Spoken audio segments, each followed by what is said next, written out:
founder of Empowering Leap.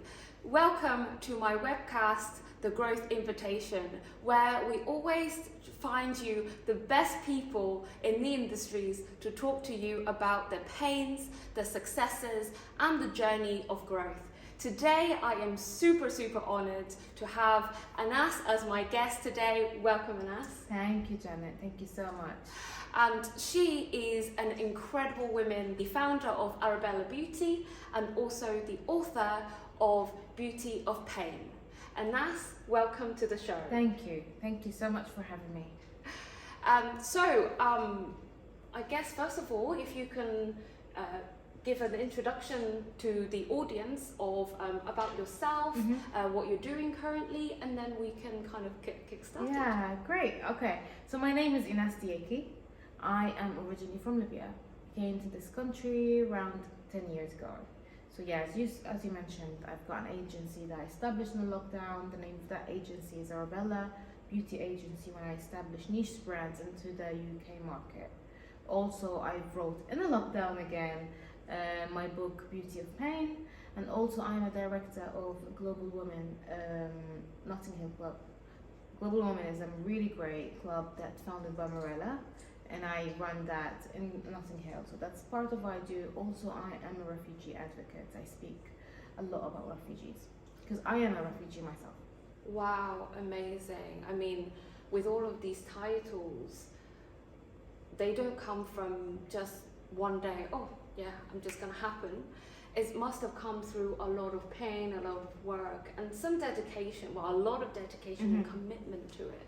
So can you tell us a little bit about, your first starting point? You mentioned a little bit about yourself being a refugee. Yeah. That can't have been easy.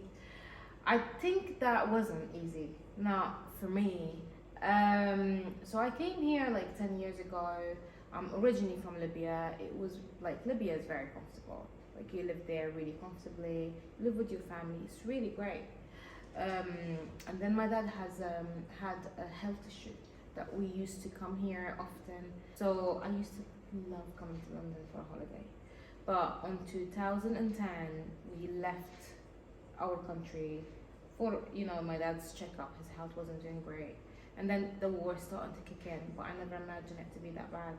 And while we're here, my country went into like a massive war. My dad's health went even worse, and we stayed longer.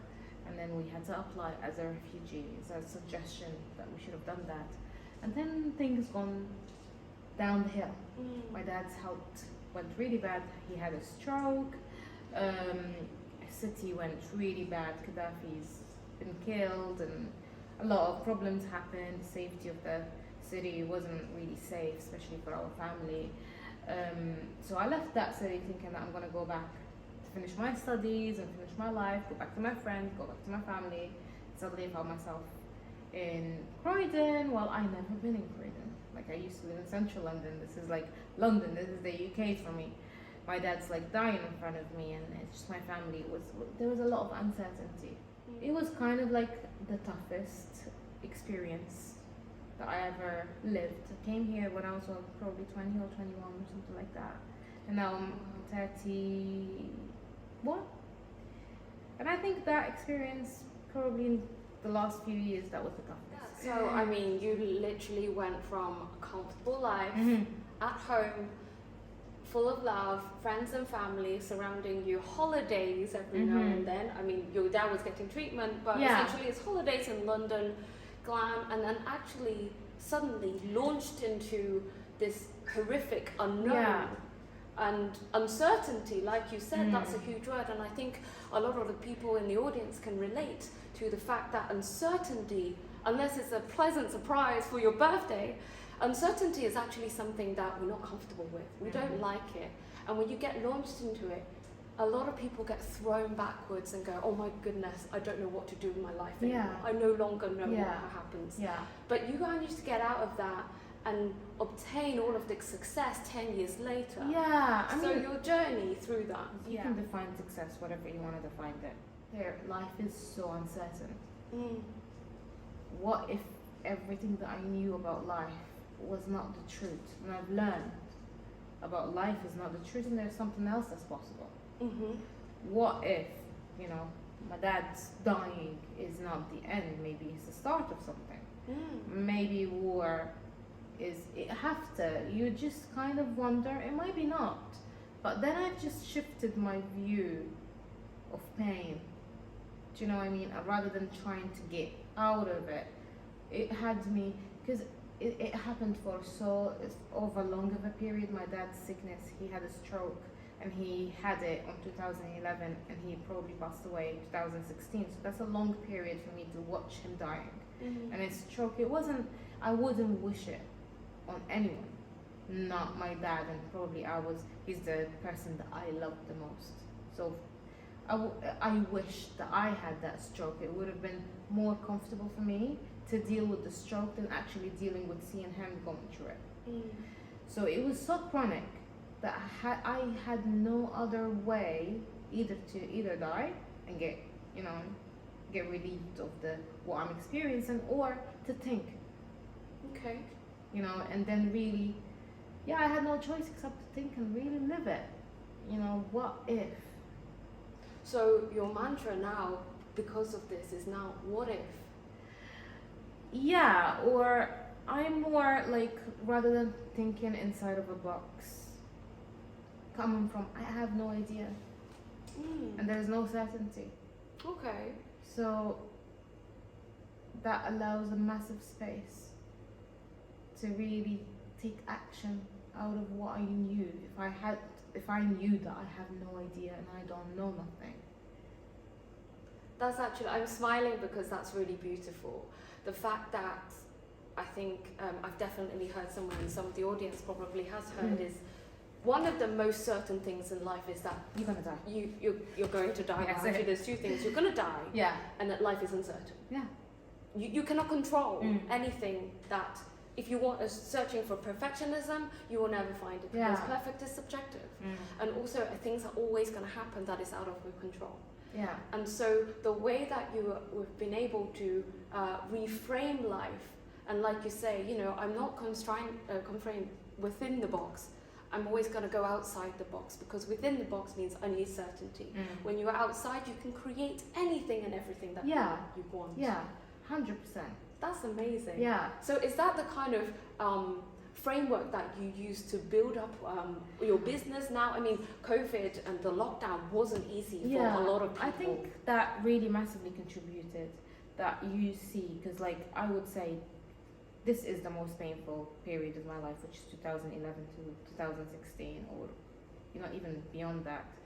And if I look back, that's what made me who I am today. I'm very different to the people that I'm born with, or the people that I've got raised with. I'm very different.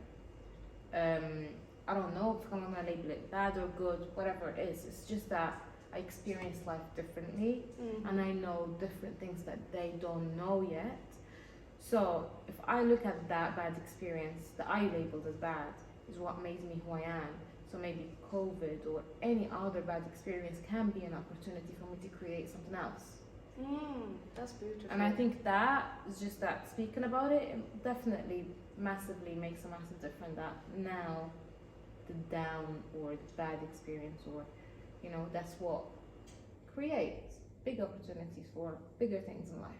And we're always going to thrive when we are actually at our lowest points. Yeah. It's not about giving up, it's actually about how to use that opportunity. I think the lowest points are small messages. It's more of like, gives you fire. Gives you a little bit, because I can be massively resigned. Loads of resigned people, they live day by day, just life is structured for them. This is how it's gonna go. You're gonna get married, you're gonna have children, you're gonna go to work, you're gonna come back, It's just predictable. Someone's gonna die, you're gonna feel sad. Someone's gonna get married, you're gonna feel happy. It's just massive resignation. And I think tough experiences and pain does bring something like fire in you, that creates something that is not there, something new, gives you a bit of passion. Yeah, absolutely. Because my favorite songs are very you probably won't know them, but because they're Libyan in my culture, but they're very angry, and I'm thinking, that creativity had to come from something. That person that sings it experienced pain. People that paint something, it's coming, it's channeling something. Do you know what I mean? So creativity, I think, is massively linked to pain or challenges. So it's actually about learning how to use that pain, that painful energy, and shifting the focus and creating creativity because of that. Yeah. And it's just because everything is in energy. That's what I believe in. Yeah. And instead of keeping the energy flow in the pain and negativity, all we can do is rechannel it into creativity and innovate. Yeah. Absolutely. Oh, that's brilliant. Yeah. I love that. So now that you're loving life in London again, you know, tell us a little bit more about, you know, your business and why you became like a refugee advocate, and also about the Global Women's in Notting Hill. So my business, told you, I've got Arabella Beauty agency that established niche brands. I love beauty. I think it's something that I'm very passionate about. I've seen my mom putting on her makeup when I was a child, dressing up, and I was like, I love that. It's just that's something I love, and I think it's so linked to femininity.